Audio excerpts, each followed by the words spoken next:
I'm James Fox, the co-chair of the 2008 Borah Committee, and it's my pleasure to welcome you to the Borah Symposium as well. The Borah Foundation provides the operating budget for this. It was founded in the name of William Edgar Borah Outlawry of War Foundation at the University of Idaho. Its mission is to continue Senator Borah's legacy by bringing speakers to discuss the causes of war and conditions for peace. As Anna mentioned, this is the 61st annual Borah Symposium and truly represents some of the university's legacy of leadership. We would like to recognize in particular the members of the Borah Committee, who you'll find listed on the back of your program. In addition, we would like to thank Bill Smith, especially, who worked very hard on this, even though he didn't want any recognition. He's over there.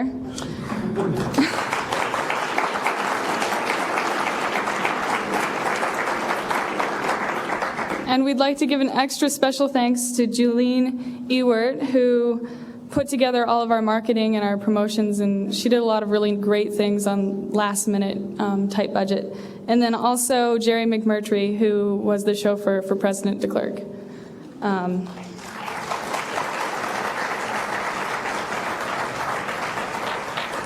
We'd like to also recognize our other speakers at this symposium, Ronit Avni. Where's she? Oh, right there.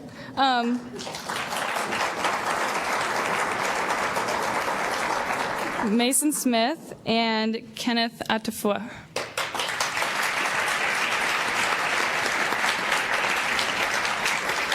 Our additional sponsors include the College of Natural Resources, the College of Law, the Department of Psychology, the School of Journalism and Mass Media, the Office of the President, and the Martin Institute.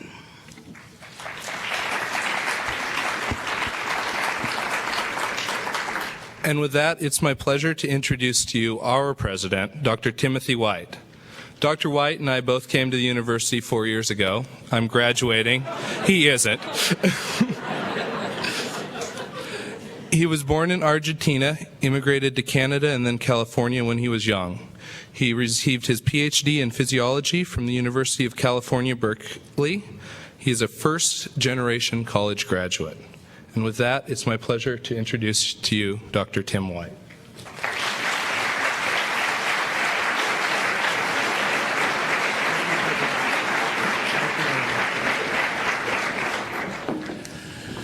Well, good evening, ladies and gentlemen. What a great day at the University of Idaho to have such distinguished guests as President and Mrs. Klerk. Jimmy and Ann, thank you for your hard work on behalf of all of us at the University of Idaho, and of course to the Borah Symposium Committee, and to all our guest speakers who have enriched the life of our community, of our students, of our faculty this week in the variety of events surrounding the Borah Symposium. Jimmy, the only trouble with your introduction was that you said after 4 years you were graduating, and I'm not. So I do have access into Banner, which of course controls our transcripts, and we may discuss further this topic. And I don't know what this reconciliation stuff is all about, President Klerk, but it's not going to work with Jimmy and me. Well, in all seriousness, we're gathered this evening for a lecture that I think will inform, will inspire, will sober, and hopefully allow us to renew our energies on the complex issues that face this world today, perhaps more complex than those that President Klerk solved yesterday. And perhaps more important, I don't know. Time will tell. History will tell that story for us. Earlier today, we gathered in the Presidential Grove, which is the area to the east of the administration building on the university campus. It's called the Presidential Grove because over time we have had presidents of states, including America. Teddy Roosevelt in 1911 planted the first tree there, a blue spruce, and you should go, if you haven't found it as a student, you should go look and find it. It's an inspiring tree from an inspiring man. And today we planted another tree. Actually, President de Klerk planted the tree in a small ceremony, small in size, but huge in symbolism, about what this means for us at the University of Idaho, what his leadership meant in South Africa, and the work in front of us as a civilized society. Today's ceremony, I think, provided a poignant moment to think about the power of a tree and a natural resource, really as a symbol of hope, a symbol of aspiration, a symbol of education, a symbol of social justice across this world. And by planting trees, we keep both history alive and, quite frankly, we keep hope alive. And that seems very important to me these days. We honor President de Klerk and his wonderful wife who joined on this trip. We honor them both, really, but let me focus on the president for a moment. As a leader of a great change, of a reformer, as a father of resolution to one of the major human conflicts of the 20th century. We honor the president this evening by his appearance here, and by his appearance here, he honors us. But he was the leader that thought through and had the courage and the conviction and the strength and the persistence and the patience to dismantle apartheid in South Africa, to allow the voice of the press to be heard, to allow the voice of the African National Congress to be heard, which had been suppressed for 30 years. And he freed Nelson Mandela from prison, who had also been incarcerated for about the same amount of time. And of course, Nelson Mandela went on to be elected president after President de Klerk. And to show both symbolically and operationally and functionally what this really meant, what this term of resolution of conflict and reconciliation of relationships really meant. He served as the executive deputy president during Mandela's term to show to the country, to prove to the doubters, this was a man of principle, a man of conviction, and a man of strength, in order to change society, to change a culture in a way that has inspired the world. And of course, it's no wonder then in 1993 that this wonderful human being was recognized along with Nelson Mandela by the Nobel Committee with the Nobel Peace Prize in 1993. Please give a University of Idaho and a Moscow community welcome to our very distinguished guest, President de Klerk.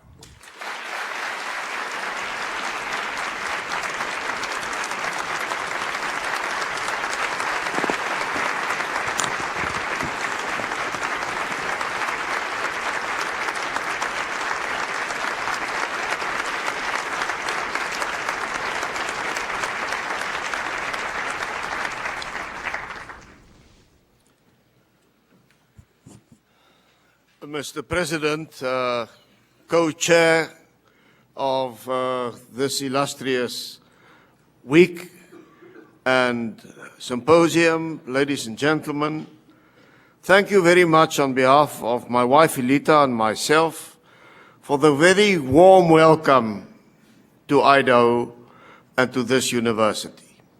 This is our first visit ever, and just flying in a small plane, seeing it from the air, but more importantly, experiencing your warmth and your hospitality made us feel so much at home. Sometimes small things count. I'm very impressed that you found a South African flag here in Idaho. How you got it, I'm not sure, but it made me feel very much at home. Thank you for the hospitality at your home, Mr. President. It was good to meet some of the students on arrival. At my age, one can't say, I'll definitely do something again.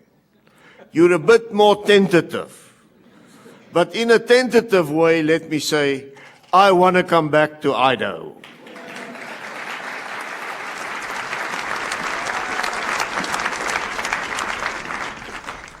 I've been asked to speak to you tonight about democracy and reconciliation in South Africa.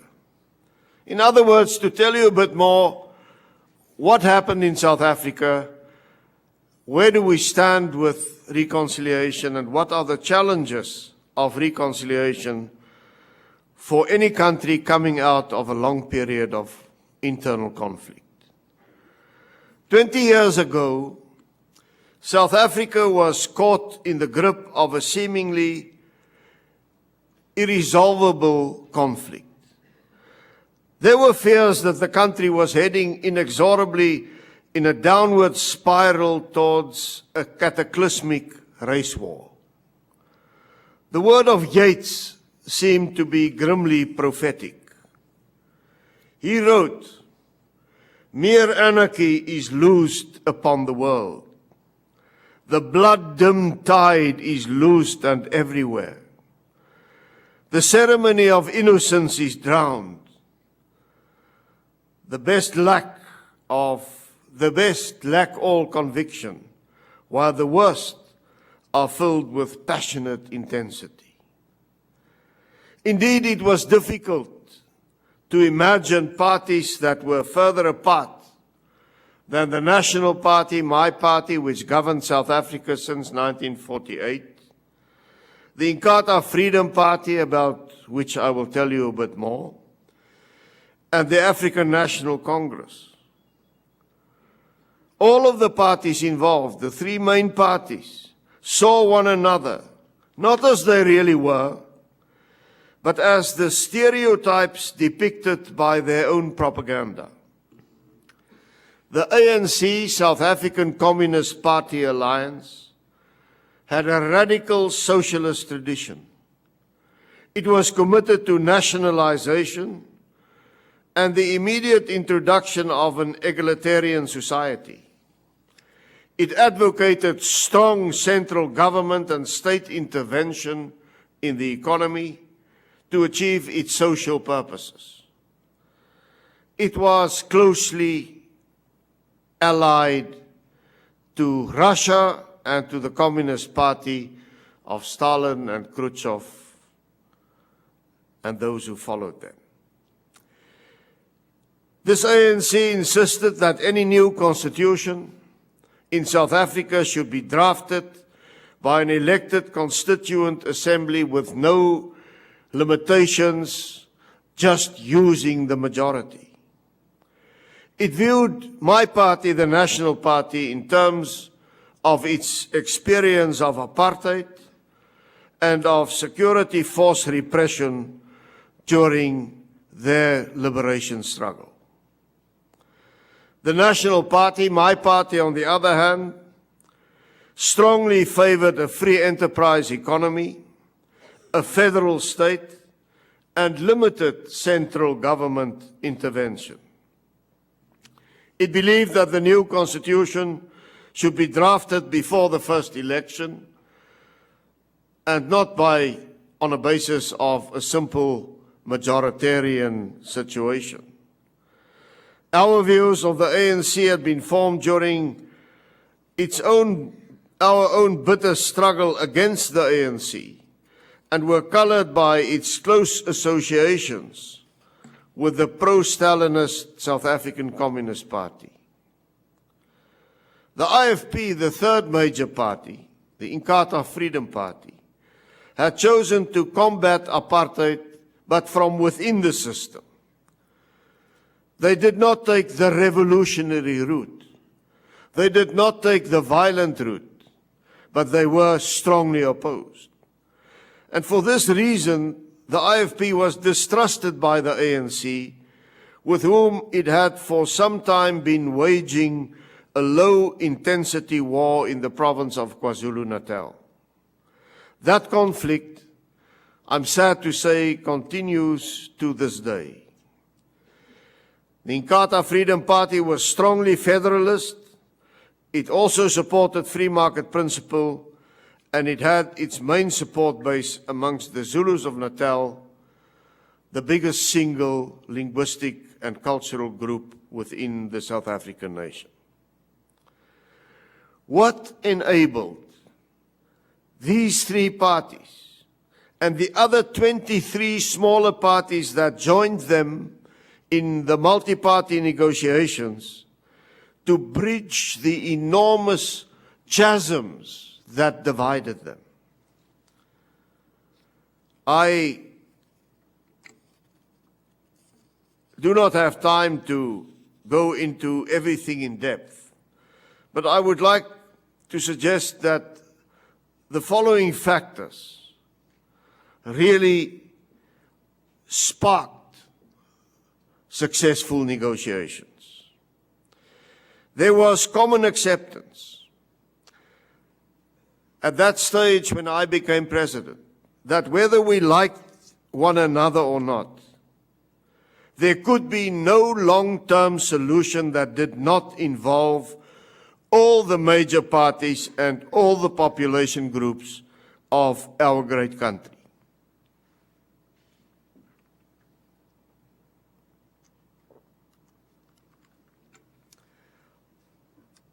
Furthermore, there was common acceptance that our problems could be solved only through negotiation, that any attempt by any party to continue to impose its will on its opponents by force would simply lead to the destruction of the country, to hundreds of thousands of deaths, and to the destruction of our economy. And there was common acceptance that a successful outcome to our negotiations would often require genuine concessions and painful compromises and sacrifices. There was common acceptance that we would have to put the bitterness of the past behind us, and that we would have to search for genuine national reconciliation.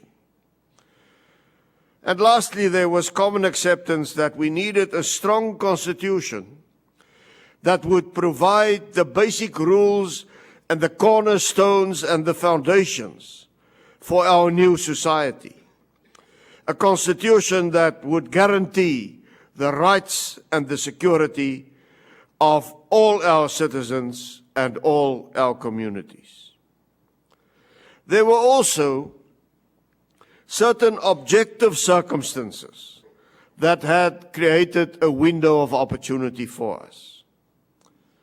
The collapse of global communism in 1989 removed the major strategic concern that had dominated the thinking of previous national party governments for decades.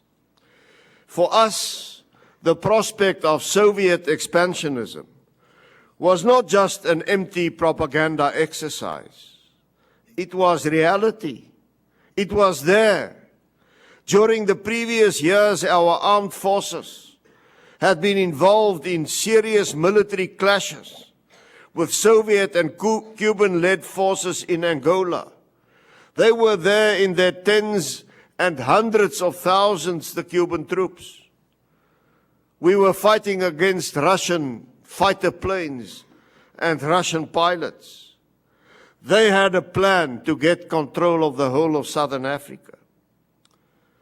And the ANC alliance at that stage was closely allied to and supported by the global Soviet strategic apparatus. So when the Berlin Wall came down, and when international communism imploded, it created a wonderful window of opportunity, because suddenly it no longer held the threat that it held before.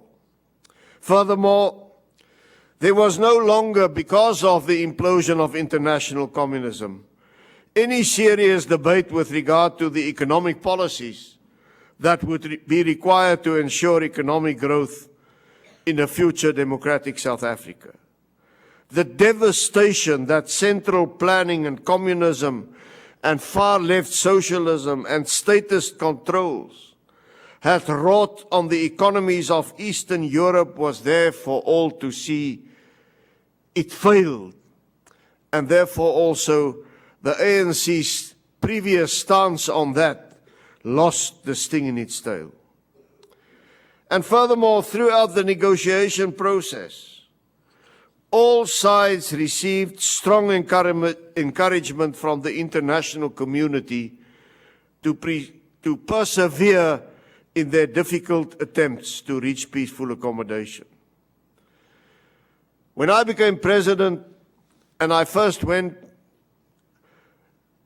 and explained to Mrs. Thatcher and to Helmut Kohl and to President George Bush Sr. what I had in mind, I was greatly encouraged by the moral support they gave me. When President Bush Sr. and I stood in the Rose Garden, and when he spoke the magic words which would lead to the upliftment of the various sanctions which America has instituted against South Africa, it was an injection for the negotiation process. He had to say the magic words, "I accept that the process of reform in South Africa is irreversible." And he said it. I was so thrilled, ladies and gentlemen, that I've taken my watch off as I stood at the little podium there next to him on the Rose Garden, that I forgot my watch on the podium. And I got into the car, and as the car started to drive up, Bush Sr. ran to the car, knocked on the window and said, "Here's your watch." But in all seriousness, the international support which we got for the reform process was great and was a great help in giving us a sense of reassurance. Reassurance in the fact that the major powers were willing to underwrite the democratic agreements that were to emerge from our negotiation process. It was factors such as these that enabled us in December 1993 to reach basic agreement on our new transitional constitution, despite the numerous crises, the boycotts and the walkouts that we experienced during negotiation. The key compromises that led to our agreement are now a matter of record. We overcame our differences on when and how the new constitution should be written by accepting an historic compromise, which said that the negotiating parties would first reach agreement on a transitional constitution in terms of which a new parliament would be elected. That new parliament, sitting as a constituent assembly, would then write our final constitution. But the compromise said they would not have a free hand. The final constitution would firstly have to be adopted by a two-thirds majority, and secondly, would have to comply with 34 immutable constitutional principles that were included in the transitional constitution. A good compromise, it worked. We also agreed that for the first 5 years, after the first free and fair and open election in South Africa, there would be a government of national unity. A government of national unity which would include all parties that received more than 5% of the vote.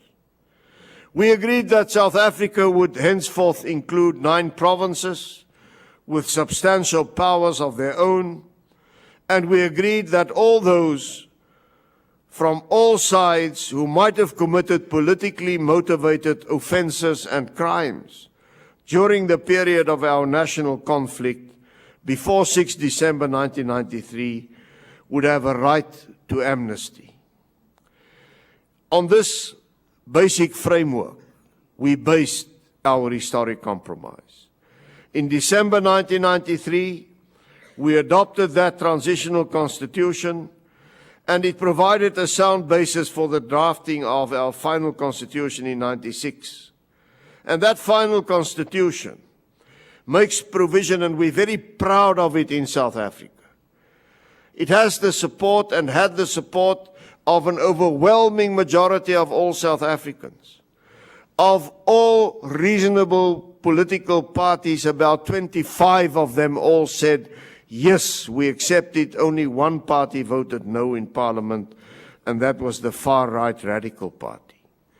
A constitution which makes provision inter alia for a state based on the rule of law, in which the Constitution and the Bill of Rights will be supreme, which makes provision for an independent constitutional court, the equivalent of your Supreme Court, that has the power to overrule any legislature, any legislative or any executive act of any level of government which is in conflict with the Constitution or the Bill of Rights. We adopted your model of a constitutional state, where even with a majority, no political party can use Parliament to make a law which is in conflict with the basic values and the Bill of Rights contained in the Constitution. That Constitution provides furthermore for a multi-party democratic system based on proportional representation, for 9 provinces with substantial powers equivalent to those of your states, for the separation of powers between the legislature, the executive, and an independent judiciary, and for a variety of checks and balances which were inserted to prevent any form of discrimination, of domination, or of the abuse of power. And then on the 27th of April 1994, we held our first universal, democratic and nationwide elections. On the 10th of May, with the inauguration of our new president and 2 executive deputy presidents, President Mandela, President Mbeki, then executive president Mbeki, and myself, and the installation of our new government of national unity, we entered a new and exciting era in our national history. We had laid the foundation for a new multiracial and democratic nation, the rainbow nation of God, as it has been described by Archbishop Desmond Tutu. After establishing our new constitutional democracy, one of our greatest challenges was the task of coming to grips with the conflict of our past and finding true and lasting reconciliation. And it is about reconciliation that we are really talking tonight. Responsibility for this task was given to our Truth and Reconciliation Commission under the chairmanship of Nobel Peace Laureate Archbishop Desmond Tutu. On the 30th of October 1998, he finally presented the TRC's report to President Mandela, TRC meaning Truth and Reconciliation Commission.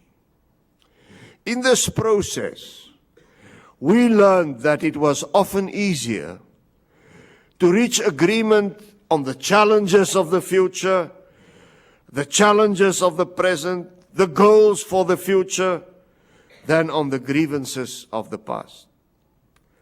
In the wake of the TRC's findings, which were challenged by nearly all South Africa's main political parties, including the ANC, the only thing on which we all agreed was the ongoing need for reconciliation.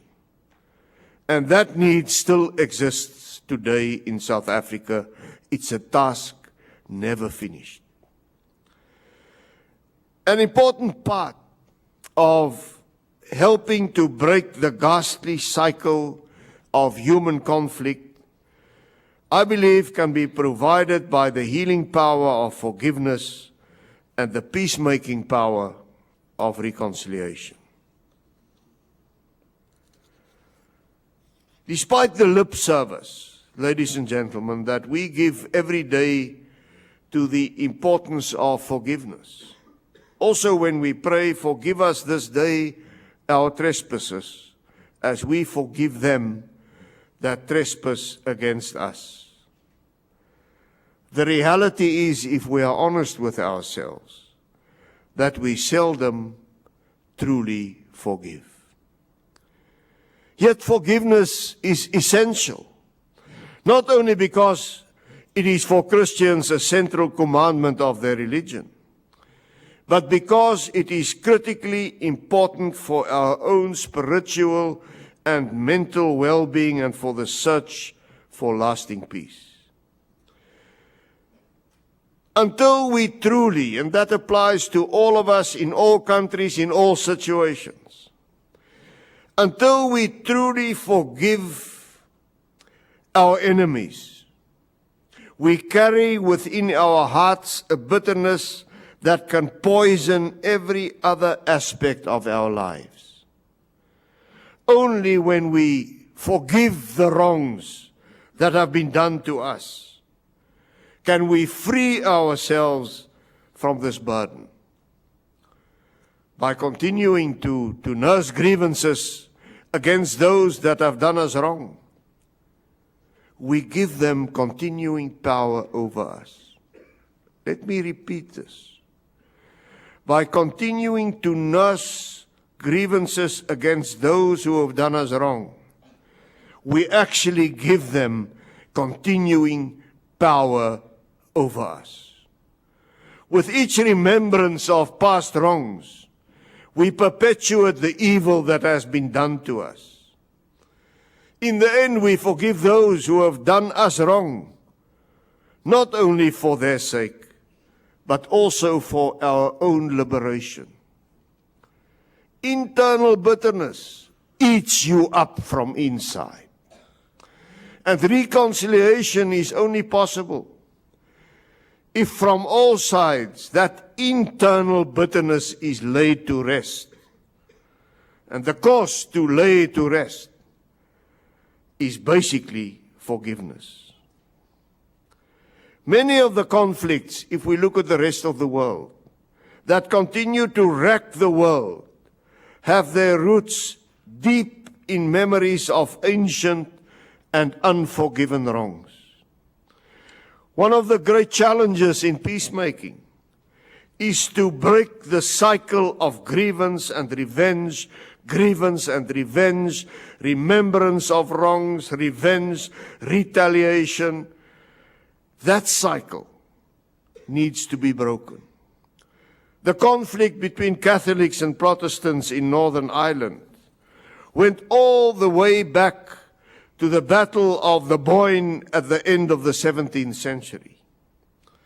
The strife 10 years ago in Bosnia-Herzegovina could be traced back hundreds of years to bitter grievances that arose during the wars between the Turks, the Orthodox Serbs, and Catholic Croatians. The same is true of the conflicts in Rwanda and Burundi, between the Hutu and the Tutsi, in Cyprus between the Greeks and the Turks, and in the Middle East between the Palestinians and the Israelis. Very often, the fuel that keep these conflicts smoldering or ablaze is the memory of past atrocities, all carefully nurtured and remembered, all of them unforgiven and therefore unresolved. We cannot truly hope to establish peace between such peoples until we address the root of their sense of grievance. And this, I believe, can only be done through forgiveness. There's no way to undo the wrongs of the past. What has happened has happened. And only if you make peace and accept it cannot be undone, and accept that it is not this generation of the people who has done the wrongs to me, who has done me wrong. It's former generations, they're all in their graves. And therefore, I cannot hold it against the youth of today, whether it's in South Africa, the black youth or the white youth. And whether it is in Ireland, the Catholic youth or the Protestant youth.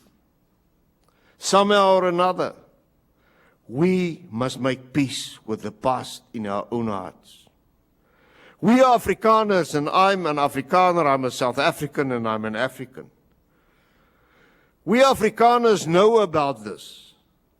I grew up in a society that nurtured a deep sense of grievance against the British. For us, the Anglo-Boer War 100 years ago was not another distant and bothersome colonial campaign that we read about in the morning papers. It utterly devastated our two young republics where we had self-determination. It deprived us of our hard-won right to rule ourselves. And most tragically, it led to the deaths of a considerable portion of our women and children in disease-ridden concentration camps. No one knows how many Boers, men, women, and children died in the concentration camps. Official estimates vary between 18,000 and 28,000 out of a total population of a mere few 100,000. When I grew up, there was hardly a family in our community that had not suffered some or other loss in that war. And many of the older people still had first-hand memories of the conflict. But somehow or another, we succeeded in putting most of this bitterness behind us. So we as a people, and now I'm speaking for my people, know what it is to have been sinned against and to have forgiven. But we also know what it is to have sinned against others and to have needed forgiveness. The apartheid policies that my party implemented for many, many years caused enormous suffering, disruption, and humiliation to millions of South Africans. In 1997, at our Truth and Reconciliation Commission, I apologized in my capacity as leader of the National Party to the millions of South Africans who suffered the wrenching disruption of forced removals from their homes, businesses, and land, who over the years suffered the shame of being arrested for past law offenses, who over the centuries had suffered the indignities and humiliation of racial discrimination, who had been prevented from exercising their full democratic rights in the land of their birth, who were unable to achieve their full potential, and who in any way suffered as a result of the policies and actions of former governments. So we also knew and know what it is to have sinned against others and to need forgiveness. Forgiveness, ladies and gentlemen, helps to break the vicious cycle of bitterness, revenge, and escalating conflict. It is the beginning of the road to reconciliation. Reconciliation has a number of different meanings, each in its own way essential for the establishment of lasting peace. Its first meaning is the bringing together of those who have previously been alienated from one another. It is the coming together that continues to elude many warring communities throughout the world because they cannot liberate themselves from their burden of bitterness and grievance. Reconciliation is the new sense of common purpose and communion that I hope we in South Africa are tentatively beginning to develop after so many centuries of division and alienation. It is the peace that has developed over the past 50 years between the countries of Europe after the dreadful conflict of the Second World War. Reconciliation in this sense requires us to put the hurt, the reproach, and the conflict of a divided past behind us, and to concentrate instead on the promise and the common purpose of a united future. A second meaning of reconciliation is the acceptance of things that in an ideal world we would rather not accept. We say in this sense that we have reconciled ourselves with this or that reality. We would have preferred something more and something better. But the imperative for compromise requires us to accept something less. Reconciliation in this sense is also a prerequisite for peace. The reality is that any search for lasting solutions to the problems that have caused the conflict in the past, will require all parties to make real and sometimes painful compromises and sacrifices. You cannot have a settlement and a resolution of conflict without all the parties involved in that conflict, through give and take, entering into a compromise and not getting everything they want. That's the second sense of reconciliation. In our case, the ANC entered the negotiation process as a truly convinced socialist alliance. But in the negotiations, they had to give that up. And I'm sure that it was difficult for many of their supporters to accept the broadly liberal, plural, and free market society that ultimately emerged in South Africa. We, in the National Party, on the other hand, had to make one of the greatest sacrifices that can be asked of any people. My people had to give up the right to exclusive national self-determination for which we had struggled more than 3 centuries. We, the Afrikaners, are as much a nation as any people on the face of earth, with our own language, with our culture, with our own history. Yet we realized that our efforts to continue to maintain this right of self-determination in an own country would inevitably lead to further injustice to others and to a downward spiral of conflict and devastation. And therefore, the ANC settled for less than what they wanted. We settled for less than what we wanted. We entered into a compromise. We reconciled ourselves, not with what would be ideal for us, but for what can work and what can be in the common and the best interest of all the people of South Africa. And then there's a third sense of reconciliation. The third sense is the auditing concept of balance. We, all of us, have at some time or another struggled to reconcile our bank statements with the often wildly inaccurate figures in the stubs of our checkbooks. We overlook long-standing debits. Sometimes we are surprised by unexpected credits. We have all experienced dissatisfaction when we finally succeeded in balancing our books to the last cent. So it is also with our search for reconciliation with one another. We must forgive and we must hope to be forgiven. But we should not do this blindly without cognizance of our responsibility, of our debts and our credits.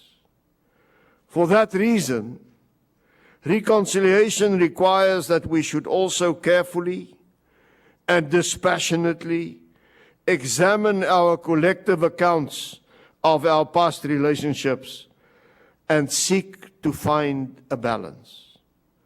The purpose of such an exercise must not be a reversion to the kind of reproach or retribution that caused our alienation from one another in the first place. But it is a necessary exercise before we can finally close the books on the past. The essence of the exercise, however, remains balance and the production of a statement that accurately reflects all of the data at our disposal. If all the statements are not brought into reckoning, the accounts will not balance and our efforts will not lead to lasting reconciliation. It is perhaps in this context that our Truth and Reconciliation Commission process, in my opinion, experienced its greatest problems. Its greatest flaw was that it did not include a single member who could represent the views of the Old National Party and of the Inkatha Freedom Party. It did not include anyone who could really speak for the majority of our white and colored communities. One of its two Afrikaans members resigned and the other was criticized by the Commission for presenting a minority report. It was therefore not sufficiently representative. It is difficult to see how there can be reconciliation if there is no consensus. And consensus is not possible if all sides are not properly represented in the debate. I originally supported the idea of a Truth and Reconciliation Commission because I thought that it was essential that South Africans from all our political parties and from all our communities should reach some kind of acceptable consensus about the past. However, we failed, and the TRC failed in really formulating and bringing about such a consensus. But, and I hasten to add, there is no doubt that the TRC also did a great deal of very good work. It succeeded in establishing the truth about many gross violations of human rights. Its hearings often had a cathartic effect on those involved. Only the most callous observers could fail to be moved by the testimony of victims from all sides of the political spectrum, or could fail to be horrified by the evidence of many of the perpetrators. Thus, ladies and gentlemen, in closing, 14 years after our transition to democracy, South Africa has made great and positive strides. We have eliminated apartheid. We have established a functioning multi-party democracy. We have had 14 years of sustained economic growth. We are transforming our society. But in some important respects, we have still not yet really found one another. The challenge during the years ahead, and in my retirement I'm dedicated to help to make that happen, will be to continue to work for genuine reconciliation. We must hammer out an agreement on our past with which all of us will be able to identify. We must develop respect for the cultures, the traditions, and the sensitivities of our fellow South Africans, each community with regard to all other communities.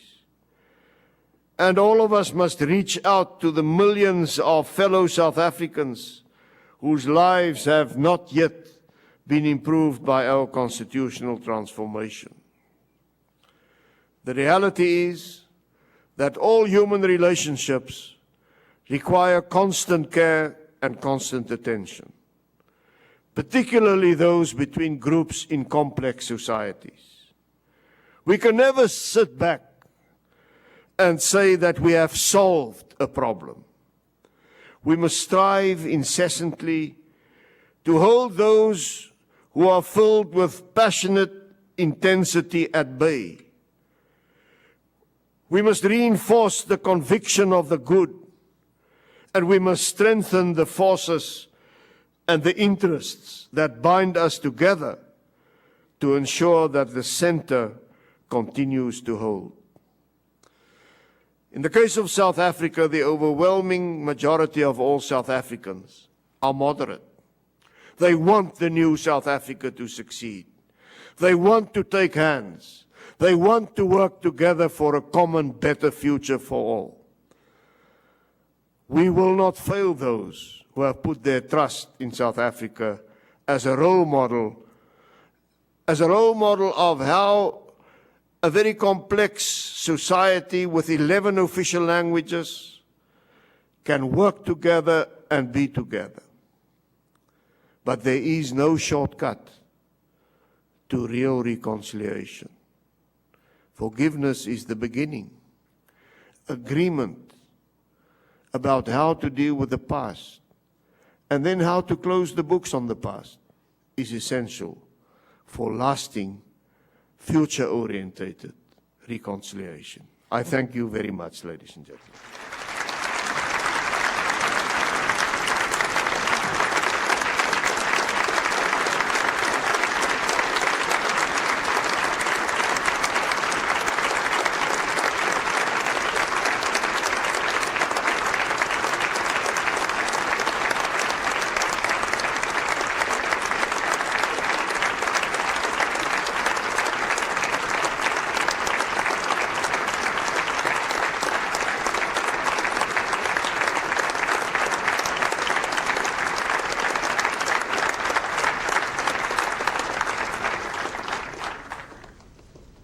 On behalf of the Borah Committee, I'd like to thank President de Klerk for that wonderful talk. And we'll now have time for about 15 minutes worth of questions. If anyone has those, would you please line up at the 2 microphones on the sides of the room, and we'll go ahead and start that session. In order to save time, I'll see the people at the microphone, and I'll be fair by giving each microphone alternatively a chance. The first question is from my left, your right. Thank you for your words tonight. On Sunday, on the first night of the Borah Symposium, we saw an inspiring film on individual Israelis and Palestinians about their personal anguish and their hope, and talking about the loss of their loved ones and yet their strength in trying to reconcile with each other on a very personal level. I'm wondering if you can talk, as you have tonight, about the very public side of reconciliation. What was the personal side for you like during these discussions? Yeah, I'm often asked the question in a different form and to say, what made me change? And my short reply is, I did not have a Damascus Road experience. I didn't one evening go to bed and firmly believe I was right in everything, and separate development and apartheid was right, and the next morning said it was all wrong. It was a process, and all of us went through that process. And likewise, President Mandela and his people went through a process. And a few years before he was released, we started having talks with him while he was in prison. Personally, over a relatively short time, I made my peace with the past and came to the realization that the best interests also of my people lie in taking hands in bridging the divisions and the chasms of the past, and in working together in embracing a new vision of one united South Africa with one person, one vote, with all forms of discrimination to be abolished, but a South Africa which would manage its diversity in a meaningful way so that there would never again be suppression of any minority by any majority, however that majority is composed. The real turning point was the moment we in the National Party said to ourselves, we have ended in a dead-end street with our policies. Originally, we stood for exactly what Israel and Palestine now see as their solution. For having nation states for each identifiable nation, and each nation, identifiable nation, having its own country. That's what we now say is the best. Israel must have Israel, and the Palestinians must have a Palestinian state. In our case, it didn't work. It failed. It failed to bring justice to the overwhelming majority of all South Africans. It failed because of economic independence. It failed because of the selfishness of the whites to keep too much land. It failed because the majority of black South Africans say that is not how we want our political rights. And at that stage, when I realized that, I said to myself, where we are now is morally unjustifiable. It's wrong. I cannot justify it on my knees in the evening before God when I pray. I cannot justify it to my fellow men, and therefore we have to change. Because only if we can build the future on a basis which offers justice to all, can we have a secure future. And that conviction was the beginning of my change.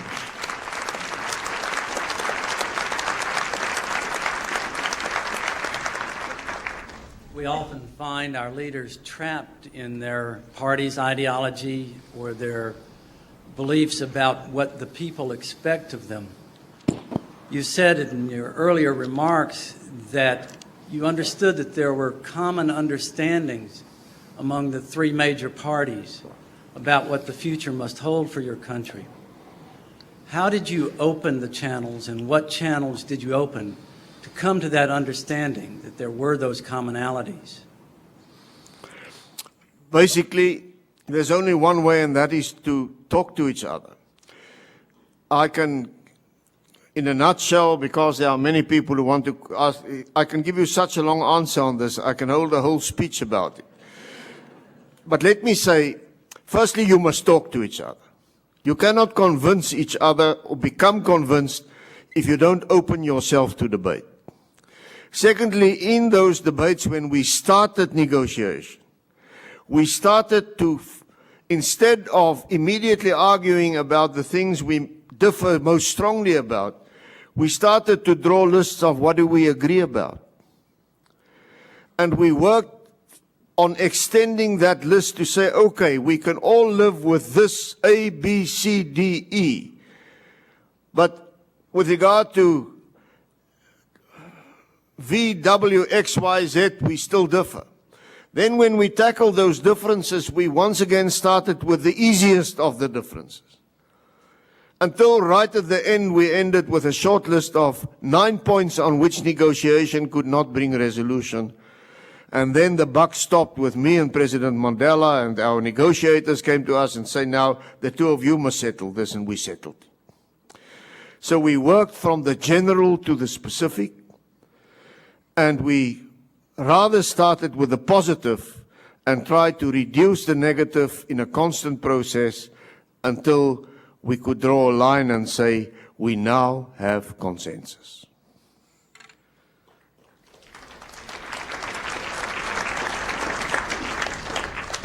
First, I'd like to commend you and your country, your countrymen, for having brought this reconciliation without the bloodshed that I feared.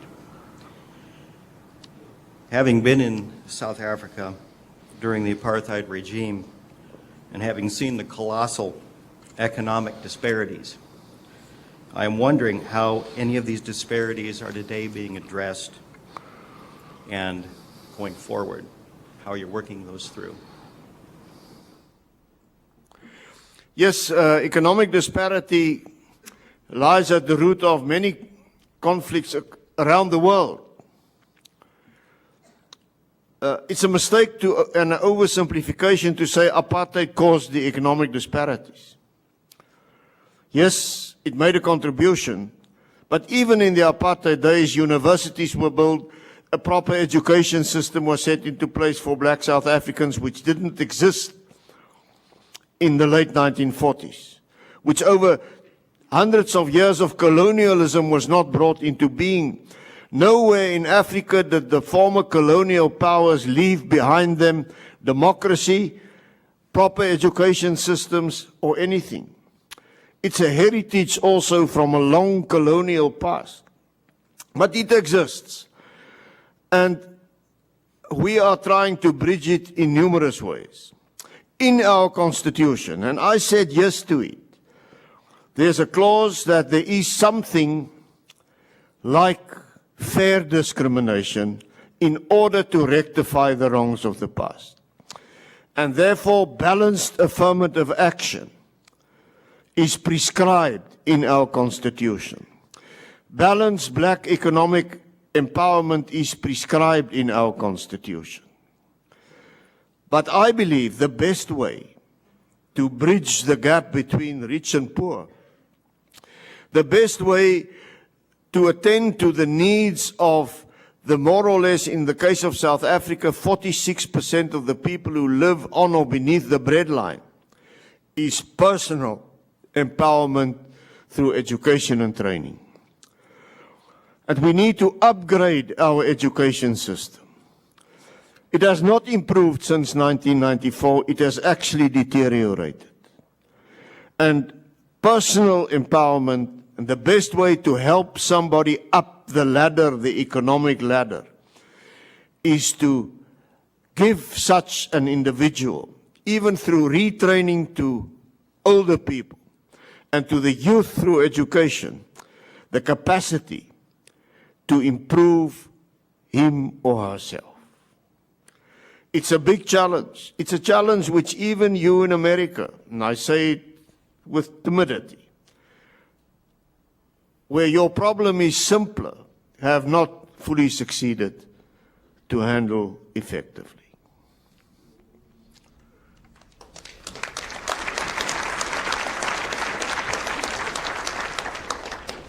Currently, as we all know, the youth form about the majority of the world's population.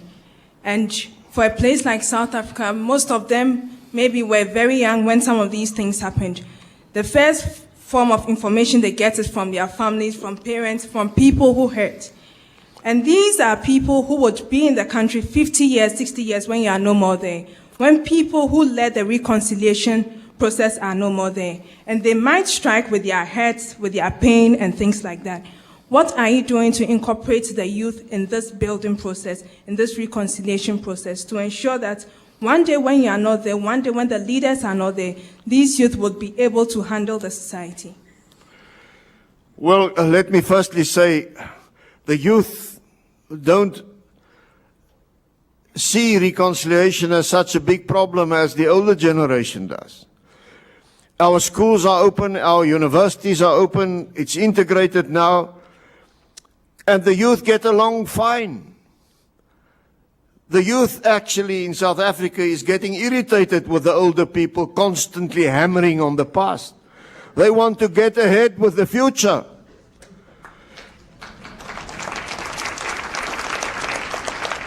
But there is in South Africa a specific focus on the youth. We have a specific youth council. We go out of our way. Our constitution also creates space and room for that, to bring the youth into consultation processes, to recognize the youth as a powerful group in society. As we do also to recognize that because of past discrimination, women's rights needs very special attention. And likewise, youth rights has been elevated as a special focus in our Constitution. But on reconciliation, it's not the youth which are blowing the flames, it's the older people. Right, we have really only time for 4 more questions. 2 from that side, 2 from that side. Okay, wow, I'm the youth because my grandmother's South African, my grandfather is Zimbabwean.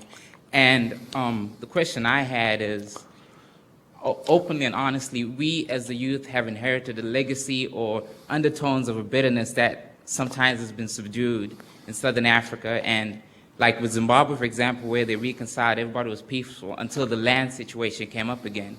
And the whole idea of black empowerment and like some people, some Zimbabweans, I do admit it's a corrupt government, but to some of the Zimbabwean people, they felt like 20, 15 years after liberation, we still didn't have our land back, what we fought for initially.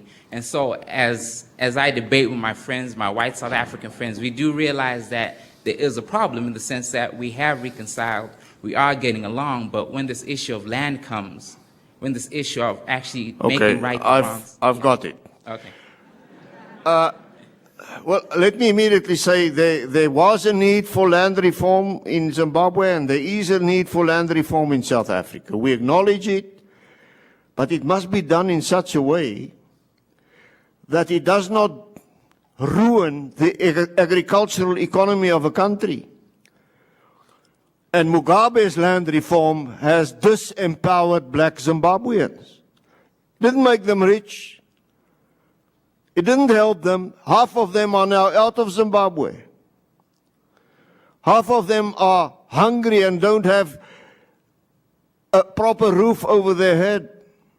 His way of land reform was the wrong way of land reform.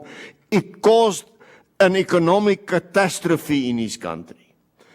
Land reform must never undermine, to my mind, and for me it's a principle, the concept that somebody who legally acquired land, who paid a proper price for land, that person's rights will not be undermined. Yes, if the government needs land for good public purposes, there can be something like expropriation, but then the person who is forced to sell his farm or his land must get proper compensation for it in terms of market value. If you undermine that principle, then you can tumble into the terrible situation which Zimbabwe has tumbled into. Let's hope, for the sake of you and your grandfather with your Zimbabwean background, that there is now a change of government, because that is needed in Zimbabwe, and that maybe you get a government of national unity which says, now is the time for us Zimbabweans to rebuild this country, which was a gem of Africa and which has almost been brought to its knees.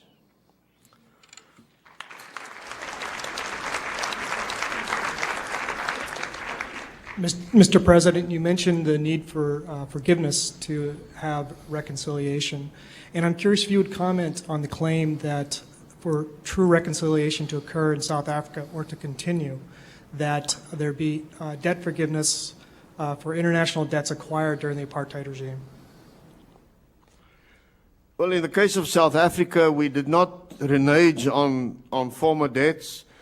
And I lift my hat, the ANC government didn't say some of the debts which was there when they got into government was by this damnable apartheid government, and therefore we're not going to pay it. South Africa has paid all its debts and will continue to pay it. I think in the case of Africa, there is a need for debt relief. And personally, I'm very supportive of a concept to say that African countries who strive to democratize, who strive to achieve the rule of law, who try to adopt well-balanced economic policies, to get their country out of the grip of poverty and to move things forward, to get in line, to become part of the success of globalization, that such countries should be rewarded inter alia by debt relief, because many of the debts have been incurred in a very unwise way by countries and institutions which advanced the money. They just poured money down the drain. They didn't follow the money. They didn't ensure that the money would be used for the purposes for which it was lent. And even the lenders, therefore, are to blame a bit for the waste which took place with some of the money which was borrowed from Africa. So I'm in favor of debt relief, but I think if you can couple it to say we will be more prone to give debt relief to countries who mend their ways and to try to do the right things and who get into step with international values, those countries, as a way to help them to succeed in those noble efforts, will get debt relief. Last question from this side and then one from that side. Oh, okay. My question goes to the idea that Mandela and the rest have been in prison for quite a long time. And eventually we find Mandela is a person that ended up becoming the president of South Africa. And then the question comes, how did Mandela make it all that time? And eventually, what made the then government to decide to work with Mandela with bridging to a unity in South Africa? Well, let me immediately say about President Mandela. Maybe the most remarkable thing of him is his remarkable lack of bitterness. He was for 27 years in jail. And he came out and he became the biggest advocate of reconciliation. He did the most almost unthinkable things. Mandela invited all the widows of all former hardline apartheid prime ministers to a cup of tea. Mrs. Verwoerd, Mrs. Strydom, everybody, and he embraced them. And he reached out to them. To such an extent that today some voices are going up in the ANC to say he went too far with reconciliation. I say we want that spirit of reconciliation back in South Africa. So he is a remarkable man. He had the capacity to bring a majority of blacks into a compromise and into the settlement agreements which we reached. And he did it admirably, and I honor him for that. We've become friends in the process, although at times we were very, very harsh opponents against each other.